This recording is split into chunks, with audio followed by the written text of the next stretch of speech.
เจ้าดีใจหลายที่โครงการลงมาเนาะลงมาอันนั้นเผยแพร่เอกสารข้อมูลข่าวสารเกี่ยวกับแม่หญิงเฮานี่แหละมีสิทธิ์เท่าเทียมระหว่างบทบาทหญิงชายแล้วก็มีสิทธิ์ในการเขามีสื่อในการเขาเป็นอันนั้นที่ดินมีสื่อเขาในที่ดินโครงตัวอย่างว่าอันนั้นดินเฮาสิ่งชมสร้างนะระหว่างครอบครัวแล้วก็เฮามีสิทธิ์เขาในอันนั้นแต่ดินของครอบครัวหั่นแหละเว้ารวมๆแล้วก็มีอันนั้นกฎหมายได้วางออกว่ามีสิทธิ์เท่าเทียมข้าพเจ้าภาคภูมิใจหลาย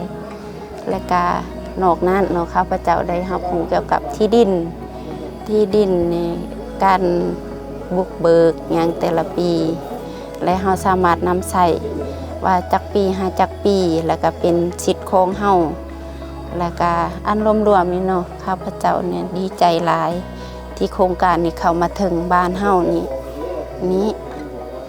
แล้วก็รู้สึกว่าอันผ่านมานี่เนาะข้าพเจ้าก็ยังบ่ทันได้รับรู้ว่า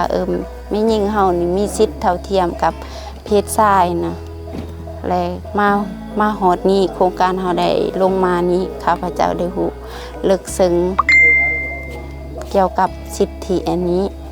เนาะมีความดีใจหลายและนอกนั้นเนาะได้รู้เกี่ยวกับที่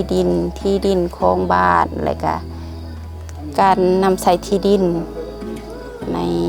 ในบ้านนี้